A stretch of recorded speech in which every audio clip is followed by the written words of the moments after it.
Tafakari time. Hizi ni fikira angavu na mijadala moto moto yenye kuleta mawazo mbadala na mitazamo tofauti. Tafakari time. Mtazamaji, katika kipindi kilichopita tuliangazia suala la upungufu wa matundu ya vyoo, ambapo tuliona hali halisi na namna ambavyo changamoto hii inavyoathiri utolewaji wa elimu bora shuleni. Leo hii katika Tafakari Time tutaangalia sehemu ya pili ya mada hii, ambapo tutaangazia ni kwa namna gani serikali, jamii na wadau mbalimbali walivyolizungumzia suala hili na juhudi zinazofanyika ili kutatua changamoto hii. Tafakari time. Mwalimu, inaonekana kuna matundu mengi ya vyoo eneo hili. Je, yote yanatumika na yako katika hali inayoridhisha? Sio yote yanayotumika, kwa sababu mengine ni mabovu kiasi kwamba watoto wanaogopa kuingia kwenye hayo matundu kutokana na ubovu au jinsi yanavyoonekana. Upande huu kuna matundu 12, lakini ukiangalia hayajatengwa katikati. Na mbali na kutengwa, bado hata mabati yamelika. Watoto wanaogopa kuingia kwa sababu wanaweza wasijisitiri vizuri, wataonekana na wenzao, kwa hiyo waogopa kuingia katika matundu hayo. Na upande mwingine wa huku yako matundu 5 ambayo yangetumiwa na wasichana, lakini kutokana na ubovu vile vile na wao huwa waingii, unatumia 5 badala ya 10, sababu haya mengine ni mabovu na hayatumiki kabisa. Katika haya yaliyopo sasa hivi ni yapi ambayo yanatumika kwamba yanaweza yakamsitiri mwanafunzi akiingia? Upande wa wasichana na wavulana, kuna jengo hapo mbele yetu limetengwa mara 2. Upande wa kule ni wavulana wanayatumia, ni pazuri, na upande wa huku ni wasichana, matundu 3 ni mazuri yanatumika. Kwa hiyo kwa upande huu, upande wa mashariki, kuna matundu mengine 5 ambako wanafunzi wanaweza wakaingia na wakatumia. Labda upande wa huku magharibi ndiko hawaingii kabisa. Upande wa wavulana kwenye hivi vyoo havina shida sehemu zote mbili. Kwa hiyo hivi sehemu zote mbili zinafanya nini? Zinatumika kwa upande wa wavulana. Labda haya ambayo ni mabovu kabisa.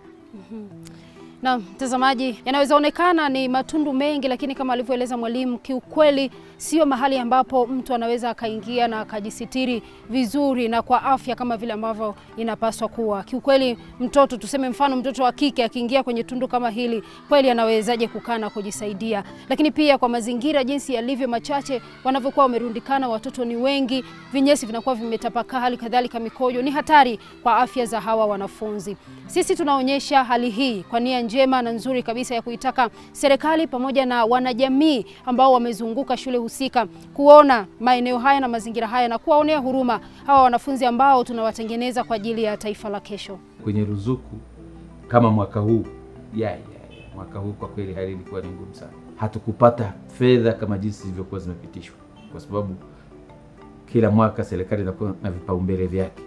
Inawezekana hela zipo zile zile, lakini sasa zinakuwa diverted katika vipaumbele vingine, ili hicho kikiisha ndio mambo mengine tena yaendelee. Capitation inayokuja kwa shule 123 nakuta ni milioni 16. Sasa ukitoa ile 10% kwa ajili ya ukarabati, ni hela ndogo sana ambayo haitoshi hata kuchimba shimo moja. Kwa hiyo huo unakuwa mchango wa serikali, na wananchi nao tunawaelewesha ili watambue hilo. Bahati nzuri wameanza kutambua. Upande wa capitation sasa hivi ni kama hatuitegemei. Kwa nini? Kwa mfano sasa hivi kipindi cha April June tumepewa shilingi 2,200,000, ambayo inahitaji 30% ni ukarabati, 30 vifaa vya wanafunzi, 20 utawala na 20 upande wa mitihani. Kwa hiyo utakuta labda ni shilingi 15,000. Hatima yake mnaweza mkaacha swala la vyoo mkaenda upande wa taaluma ili msiweze kushuka, lakini bado matatizo yanabaki pale pale. Kwa hiyo fungu halitoshelezi. Fungu la serikali halina sehemu ambako unaweza kupata pesa ya ujenzi. Kinachopatikana ni kile cha huduma ndogo sana ambayo haiwezi kufanya kazi yote ile katika ujenzi au katika miundombinu kama ni ya maendeleo. Ni vile vya kukarafati, mambo ya madarasa, kununua vidaftari vya wanafunzi na kadhalika, lakini vingine katika mambo ya ukarabati na ujenzi huwezi kupata. Juhudi sasa za wananchi baada ya kuona changamoto hizi, watoto wao wanavyotumia hivi vyoo na hali ya walimu ilivyo, wao hasa wanachukua hatua gani katika kusaidia kutatua hii changamoto? Ni kwamba wazazi wao wako tayari kwa ajili ya kufanya kazi kama hii, kwa maana kwamba kumaliza matatizo haya kwenye shule. Tatizo ni kwamba uongozi. Hapo awali Nampisi ilikuwa ni kitongoji kimoja wapo kati ya vitongoji 7 vinavyounda kijiji cha Buzegwe. Sasa kitongoji cha Buzunzi na hiki cha Nampisi wao wakaomba kujitegemea kuwa kijiji. Kwa hiyo katika vikao vya serikali ya kijiji pale, kwa hiyo huduma za jamii zilivyokuwa labda zimeelekezwa, tuseme labda fungu limekuja kwenye kijiji kile pale, upande wa Nampisi ulikuwa unasahaulika kwa sababu ameshaomba kujitegemea kuwa kijiji. Lakini sasa ile mara kupewa hadhi ya kijiji kuja sasa mpaka uchaguzi ufanyike wapate mwenyekiti, serikali ya kijiji iundwe, fanyeje? Ikachukua muda mrefu mpaka kufika mwezi wa kwanza mwaka huu. Sasa serikali ipo ndio, lakini baadaye ikaonekana kwamba kulikuwa na kaimu mtendaji, sio mtendaji mwenyewe. Sasa yule kaimu mtendaji akawa amefanyeje? Kaondolewa. Kwamba kwa kuwa ni mwalimu ambaye nilikuwa ni mimi sasa, kwamba bwana wewe baki kwenye shule kama kawaida, ilikuwa ni agizo la mkuu wa mkoa. Sasa nilipotolewa mimi kutoka kwenye ukaimu mtendaji, sasa yule kaimu mtendaji mwingine ndio sasa kama hivyo mlivyoshuhudia leo ndo amekuja ofisini pale. Kwa hiyo tangu amechaguliwa hajawahi kufika hata kutembelea tu kuona. Yaani hajafika kwa maana kwamba kuendesha labda kikao cha serikali ya kijiji au mkutano mkuu, hajawahi kufanya kazi kwenye kijiji. Alikuja kutoa ripoti kwenye visitors book ya shuleni basi. Na kijiji hiki hakina ofisi, hakina nini. Ofisi ndio haya majengo ya shule haya, ofisi ya mwalimu mkuu ndio hiyo, ofisi ya mtendaji ndio hiyo, ndio ofisi ya mwalimu mkuu, ndio staff humo. Halmashauri ya eneo hili nadhani inajua hili tatizo la choo. Mpaka sasa hivi imefikia wapi? Hakuna kilichofanyika toka serikali imeundwa. Maana mwenyekiti wa kijiji alikuwa akijaribu kuulizwa na wananchi, bwana vipi, mbona mambo hayaendi toka Januari? Anasema mimi siwezi kufanya kazi bila afisa mtendaji. Afisa mtendaji ndio dola. Hata miutasari ya vikao vya serikali ya kijiji, mikutano mikuu, maana yake anayetunza kumbukumbu ni nani? Ni mtendaji wa kijiji. Kwa hiyo mimi tukae tusubirie kama mkurugenzi ataleta mtendaji ndio hivyo. Lakini baadaye wamemteua afisa mtendaji wa kijiji cha Kagungu ndio anakaimu na hapa. Wakati wewe ulivyokuwa kaimu mtendaji wa eneo hili, ulikuwa pia ni mwalimu. Haukuwahi kuwasiliana na ofisi na halmashauri kwa habari ya changamoto za issue? Sikuwasiliana naye kwa sababu mimi nilikuwa katika mchakato wa kuhakikisha kwamba angalau kijiji kinapata uongozi. Uongozi uliundwa kukamilika, sasa tuende kwenye mpango kazi. Ndio nikaambia bwana, kuanzia sasa bwana wewe achia nafasi nenda kacheze na watoto. Sasa mwalimu, tunafanyaje tutoke kwenye hii hali tulionayo? Mimi nafikiri kwamba kikubwa ni kuendelea kuhamasisha jamii cha kwanza. Jamii yenyewe na Nampisi, pamoja kwamba nasema kwamba yani wao kwa muda mrefu uongozi ndio wamekuwa hawana, lakini na wao kwa asilimia kubwa ni kwamba yani tuseme ile huruma na watoto wao wanakuwa nisema kwamba hawana ukilinganisha na maeneo ambayo wengine tunatoka. Lakini kwa ujumla ni kwamba hii habari ya vyoo kanda ya Ziwa huko nafikiri kwamba hawajatilia mkazo. Si kwamba kwenye taasisi tu, hata ukizunguka kwenye huko miji ya watu hakuna vyoo. Natolea mfano, wakati mimi na kaimu kijiji, mpango kazi ulisema Januari mpaka Machi angalau nilivyokuwa tumepanga na serikali ya kijiji, kaya moja hiyo kaya moja iwe na choo, bafu, shimo la taka, ikiwezekana na uchanja. Yaani tuanze na vitu vidogo alafu tuje vitu vikubwa. Lakini inaonekana kwamba uhamasishaji wa vyoo mpaka mtu anakuchimba mkwara anasema bwana wewe umekuja kufundisha sasa kutusumbua sisi. Wakati choo sitaenda nyumbani kwake. Choo ni cha kwake na familia yake na kwa afya yake. Kwa hiyo ni kwamba niseme ni jamii ambayo naona kwamba ni kutoka awali labda choo ni kama hawaitilii maanani. Mwitiko wa wanajamii hawa walioko hapa sio mzuri sana katika hali ya ujenzi, kwa sababu mpaka sasa tukiangalia haya matundu ya vyoo tulio nayo tulivutana sana kuweza kuyapata hayo, mpaka tukabidi tupate, yani jamii haikuchangia sana. Ilikuwa imeambiwa kama ichangia angalau 50 kwa 50, lakini ikashindwa mpaka tukachangia hiyo asilimia nasema 20 kwa 80. Kwa hiyo jamii haioni umuhimu wa kuwa na vyoo shuleni. Katika kikao chetu cha tarehe 24 mwezi wa pili mwaka huu tuliweza kuhamasisha wazazi na wakakubali kuchangia shilingi 1000 kila mzazi au kichwa cha mtoto, tuone kama tunaweza kukarabati yale matundu yakawa katika hali nzuri. Lakini hadi kufikia sasa hivi mchango uliopatikana ni mdogo kiasi kwamba hata fundi hatuwezi kumlipa. Ndio maana hata hatujaanza shughuli ya ukarabati. Lakini jamii inalijua kwa sababu tunaihusisha na kamati ya shule ushiriki katika kuyabainisha haya na kuieleza jamii pamoja na wazazi. Yaani tunasema elimu nguzo 3. Kuna walimu, kuna wanafunzi, kuna wazazi. Lakini katika hii jamii nguzo ya wazazi bado kabisa. Yenyewe mwalimu kitangaza hapa kuna mchango labda wa michezo ile mitashumta nini, tupate basi, ila maana shule sasa hivi si haina, ila bado shule changa. 100. Zinakuja fujo hapa, kelele. Walimu hamfundishi, kazi yenu ni kutoa tu watoto hela, mnakula juu ya watoto, migongo ya watoto wetu. Tunanyamazaga tu kwa sababu tumeshaielewa jamii. Tunaenda hivyo polepole. Lakini tulishaweka vikao kama 2 kama sio 3.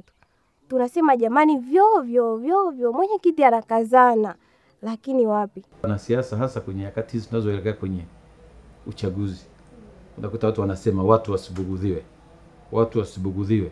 Na watu wachache wanaoambia watu kwamba serikali inafanya maendeleo kwa kushirikiana na watu wake. Sasa kuna wanasiasa kwa sasa hivi, hata kile kitu cha kawaida tu unakuta wanapita. Wanasema hiki msifanye hivi. Na sasa wananchi wanaamini kwamba wanasiasa wanajua kila kitu. Kwa hiyo wakisikia mwanasiasa kasema na wao kawaambia, wanakuambia, unatuambia nini? Na sisi tuna avoid sana kuingia katika clashes na wanasiasa. Kwa mfano tu kama maabara inayojengwa hapo, si unaona ni ya sekondari hiyo. Wanakijiji mara kwanza walikuwa wanajenga, tunaona wanashirikiana na serikali na nini. Lakini baadaye kuja kuzuka mambo ya ESCO. Walikuja hapa, wakifika wakamjibu mwalimu na mkurugenzi akiwepo kwamba hatuwezi tukaendelea na shughuli yote, labda hiyo change ya ESCO ije ijenge. Kwa hiyo wanaleta siasa, wanaunganisha na huduma za kijamii. Kwa hiyo inapelekea kabisa kwamba wanakijiji kuwa na mwamko duni wa kuweza kuweza kusaidia mazingira kama ya shule.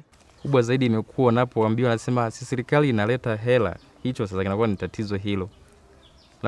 Huwa tunakaa nao kwenye mikutano hapa, tunaona pesa hakuna, lakini wao akili yao imeathiriwa kwamba misaada hii, kwamba kujua kwamba serikali ndio ni kila kitu. Ni ile tu kutokuwa na mwamko, si kwamba hawana kabisa uwezo wa kufanya hivyo. Hapana, uwezo wanao. Kwa mujibu wa sheria ya elimu, shule ni mali ya kijiji au mali ya watu wanaoizunguka ile shule. Serikali inakuja kutoa support. Ni kazi ya serikali kutoa support, lakini si kazi ya serikali kuendesha kila kitu. Nilitembelea shule moja inaitwa Old Maswa. Pale choo kinahitaji kukarabati. Sasa kitu ambacho kinahitaji kukarabati, wana kijiji na ile shule na watoto zaidi ya 1000 karibu 800. Sasa hata kama kila mtoto angechanga shilingi 1000, which means hata shilingi 500, swala la kukarabati lingeweza kuna nini. Lakini naona wazazi wale wanajamii wanasubiri serikali ije ifanye kitu. Jamii za huku nyingi hazina utamaduni wa kuwa na mazingira ya kuwa na vyoo. Wengi kwa sababu wanaishi sehemu ambazo zina mapori. Kwa hiyo anaweza tu akajificha sehemu hata ni barabarani, akajisaidia, akaenda zake. Kwa sababu huku kujisaidia nje ya choo sio kwamba ni kwa watoto tu, hata kwa watu wazima. Unakuta mtu yuko barabarani anapaki basikeli yake, anaenda sehemu kwenye mti anajisaidia, anajifuta na majani, anakwenda. Moja ya kazi kubwa tunayoifanya ni kujaribu kuelimisha jamii waone umuhimu wa elimu. Kwa sababu ukitathmini hasa mazingira jinsi yalivyo kwa kijiji hiki, zaidi ya nusu ya wakazi hawakwenda shule, kwa maana kwamba hawajui kusoma na kuandika. Sasa mtu wa namna hiyo kumuelimisha inaenda taratibu sana hadi aelewe.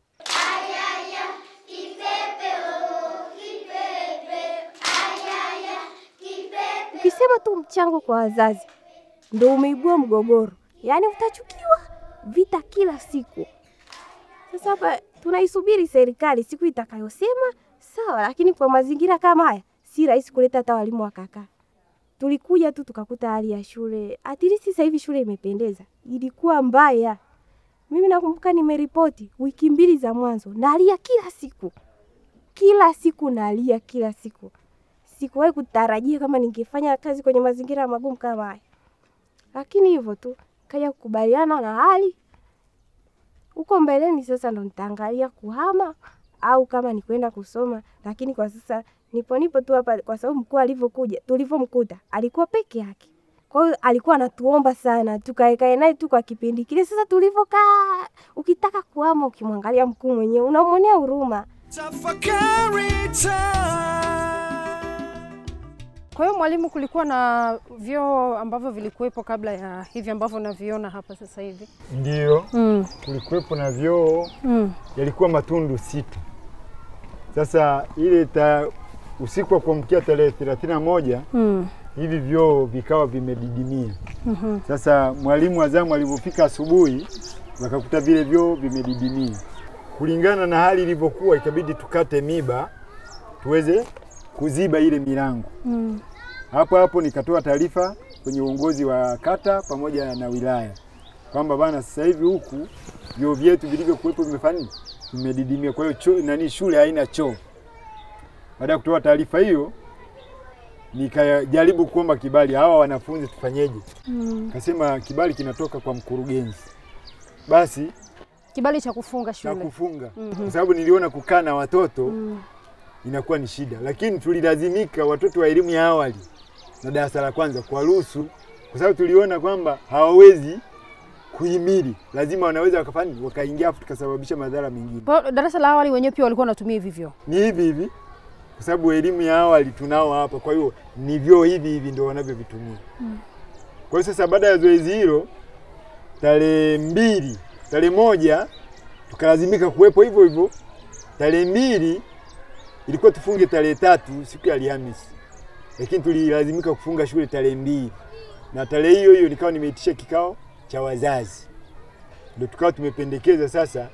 Bahati nzuri hiki choo kilikuwepo, lakini hakikuwa kijakamilika, kwamba sasa tuweke mchango angalau wa kukamilisha hiki choo kianze kutumika. Basi kamati ilikuwa imependekeza kila mwanafunzi kupitia mzazi achangie shilingi 1000, lakini sasa wazazi walisema kwamba tuanze na 500. Sasa baada ya kuchangia shilingi 500 ndio tukaanza ukarabati wa hiki choo. Ngoja tuone haya matundu mapya ambayo yametengenezwa. Na vipi kuhusu swala la maji, kwa sababu vyoo kama hivi pia vinahitaji kutumiwa kukiwa na maji, ndio angalau usafi ukifanyika unaweza kusema kweli wanafunzi wamefanya usafi. Swala la maji hapa ni kweli, kipindi hicho tulikuwa na utaratibu wa kuwa na vyombo vya maji, lakini sasa bahati mbaya ukiweka ndoo hapa ikai siku 3, hata kama ni diabo umenunua inachukuliwa usiku. Wanaiba. Sasa unakuta tunachokifanya ni kama sifuri, hakuna. Vyoo hivi si kwamba wanaotumia ni wanafunzi tu. Nafikiri senta hii mara nyingi walio wengi wanakuja kutumia hivi vyoo. Inakuwaje vyoo ni vya shule alafu wanajamii wanakuja tena kuvitumia? Ni kwamba kwa senta iliyoko hapa hii hakuna vyoo. Kwa hiyo wote wanaokuwa senta, hata kama ni wafanyabiashara, wanapohitaji wao wanakuja kutumia hivi vyoo. Na wakati mwingine wengine wanasema hata kama vyoo vikiwepo, kuna mila zingine kwamba choo wanachotumia mama mkwe si baba mkwe, ni tatizo kushare. Kwa hiyo mwalimu, sawa, kuna hivi vyoo vipya, matundu mapya ambayo yamejengwa, lakini yanakidhi mahitaji ya wanafunzi waliopo? Pengine wanafunzi wako ngapi? Wanafunzi kuanzia darasa la kwanza mpaka la 7 wako 1389, lakini kwa vile na elimu ya awali ni hapa, basi ukiongeza na elimu ya awali nao watoto 1519 kwa matundu 6. Kwa matundu haya 6, lakini mahitaji halisi ukioke elimu ya awali na darasa la kwanza mpaka la 7 ni matundu 68. Kwa hiyo kwa maana kwamba sasa hivi tuna upungufu wa matundu 62. Unafahamu mazingira halisi ya shule ya Gamondo, kama mzazi unayaonaje? Kwa kweli mazingira ya hapa ya kusikitisha, sababu yani maeneo ya hapa sehemu nyingine ni machafu, kama maeneo ya choo ni machafu, halafu zingatia tena vitu vya kukalia havitoshi. Watoto kila siku wanakuja wanalalamika, mama mara tunakaa chini mara nini, lakini unakuta tunachanga.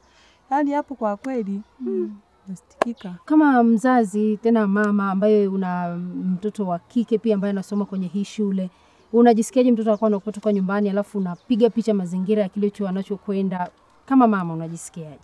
Najisikia vibaya kweli, sababu kuna siku hizi kuna magonjwa mengi naweza kuingia mtoto mmoja anachukua malazi. Kweli haipendezi. Mwitikio wa wazazi ama wakazi wa eneo hili katika kuchangia masuala ya elimu ukoje? Uko safi kabisa, yani tuko pamoja na walimu. Ukiitwa mkutano wazazi mnaitwa shuleni, tunaitikia, tunaenda. Kama mchango ukihitajika tunachanga. Sababu wanasoma ni watoto wetu, hata tukiacha hakuna tunalolifanya. Kwa kweli sio vizuri. Unakuta wengine wazazi ni wazembe kujali watoto. Hafuatilia hata jua mtoto kaenda shule amesoma nini. Anajua tu mwanangu tu ameenda shule, wala hafuatilii kuna mazingira. Mtoto anaenda asubuhi anarudi saa 8 saa 9, anakuta tu viazi. Unakuta sio vizuri. Kila mtu na mazingira yake. Pengine watoto wako walishawahi kupata magonjwa yoyote labda kutokana labda na vyoo hivi, na ukajua kabisa huenda vile vyoo kule shuleni ndio vimepelekea mwanangu akaumwa? Hasa mtoto labda anaanza kulia kichocho, anakojoa labda damu. Sijui sasa kinatokea nini, labda mazingira ya uchafu shuleni au nyumbani aiza. Nini wito wako kwa serikali? Wito wangu kwa kweli serikali tunaomba msaada kwao, watupe kampani, tuboreshe shule yetu, boreshe mazingira yetu ya shuleni. Kwa kweli tunawaomba watusaidie. Jitihada ambazo ninazozifanya, kwa mfano tuchukulie mathalani wiki iliyopita nilikuwa na mkutano wa hadhara kwa ajili ya kubaini na kuwapa uhalisia wa hali halisi ya mapungufu ya hapa shuleni, kwa mfano kama madarasa pamoja na pungufu wa matundu ya vyoo. Lakini kwa jitihada ambazo tulizonazo, ina maana kwamba tuna mikakati kuanzia mwezi wa 6 kwamba tutaanza utekelezaji wa uchimbaji wa kuongeza matundu ya vyoo kwa ajili ya matumizi ya wanafunzi. Jitihada ambazo tumezichukua ni kushirikisha wananchi, wazazi, kuwaelimisha swala hilo kwanza, ili waone umuhimu wa kuwa na vyoo vinavyotosheleza shuleni. Kwa hiyo tumeanza maandalizi ya uchimbaji wa vyoo. Nafikiri kufikia mwezi wa 6 tutakuwa wananchi wamekubaliana kuanzisha ujenzi mpya wa vyoo. Jumatatu huwa tuna master parade. Kwa hiyo ule muda wa asubuhi ndo tunatumia muda kuwaita wale mabinti. Unaona tulikuwa tunafanya ukaguzi, hata wengine walikuwa ni wakubwa wavae nguo za ndani na nini. Kwa hiyo unaweza tunakaa nao tunawalisha vitu kama hivyo. Siku ya Jumatatu na siku ya Alhamisi ndo tunafanyaga master parade, ndo siku zetu za ukaguzi. Kwa hiyo tunawaelezea masuala ya afya, wanatakiwa wakate kucha, wafanye nini. Kwa hiyo tunaeleza vitu kama hivyo. Kikao cha mara ya mwisho tumekaa na wazazi, kwa tukakubaliana angalau tuweze kuchimba hata matundu 4 ya vyoo vya kawaida ambavyo hata angalau ya kujisaidia haja ndogo tu. Tukalipeleka panapohusika, akiwepo tukamhusisha na mtendaji wa kata pamoja mwenyekiti wa kijiji, mwenyekiti kamati shule na wajumbe wale wa kamati ya shule. Kweli bado hatujapata mrejesho.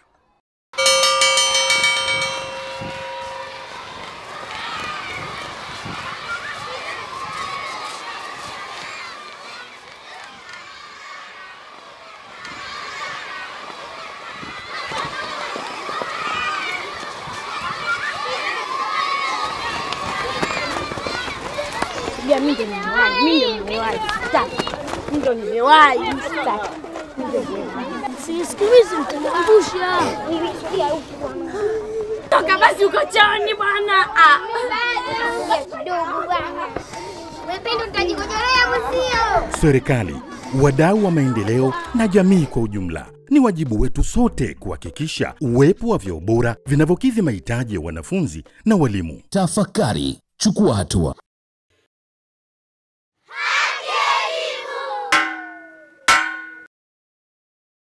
Yaani mimi nilikuwa na shauri, kwa mfano kama hapa shuleni kwetu mvua si huwa zinanyesha, mngeweza kutujengea tenki hapa la maji. Tukao wakati wa mvua tukao tunavuna maji mengi sana. Yale maji yanaweza yakakaa almost mwaka mzima. Wao wakawa wanaendelea, kwa sababu watakuwa wanatumia tu wakati wa shule, hayatumiki kwa wingi sana. Tukimaliza masomo tunafunga, tukija tena tunafanya nini? Tunaendelea. Kwa hiyo mngetujengea tenki la maji hapa, tukao tunavuna maji ya mvua. Kwa sababu kama maji chooni hapo, kwa nini mtoto asitumie? Kwa hiyo binti anaenda huko kwenye manyasi asiingie chooni akiwa kwenye mambo yake akanawa vizuri. Kwa sababu maji yatakuwepo. Jamii kama jamii inahitaji kuelimishwa kwamba jamani, kuna umuhimu mkubwa wa mtoto kusoma, elimu na umuhimu wa elimu kwa ujumla wake. Nadhani hilo ni swala kubwa, na natoa wito kwa asasi binafsi na za serikali tujitahidi kutoa elimu kwa umma juu ya umuhimu wa elimu, hasa swala elimu ya afya. Mimi hapa ningeliomba labda serikali itoe jicho la huruma kwa shule zetu ambazo sasa zina watoto wengi zaidi ya shule nyingine, kuweza kuondoa tatizo hili, maana pakitokea magonjwa ya mlipuko na tukaathirika zaidi kutokana na wingi wa watoto tulio nao. Mimi na wanafunzi wenzangu kwa ujumla naomba wazazi na serikali kwa ujumla watembelee shule na kukagua vyoo ili kudhibiti magonjwa na madhara ya mlipuko yanaweza kutokea katika nchi yetu. Jukumu la elimu sio la mtu mmoja. Jukumu la elimu la involve wadau wengi. Na mdau mkubwa wa kwanza ni mzazi. Tuache ile notion ya kufikiria kwamba kutakuja na muhisani, kutakuja na serikali, kutakuja na nini. Wale wahisani wa sasa hivi, hata ukiwaambia wakusaidie, watakuuliza wewe umefanya nini, na tukajua kwamba maendeleo msingi wake ni sisi, wengine ni watu wa kusaidia tu.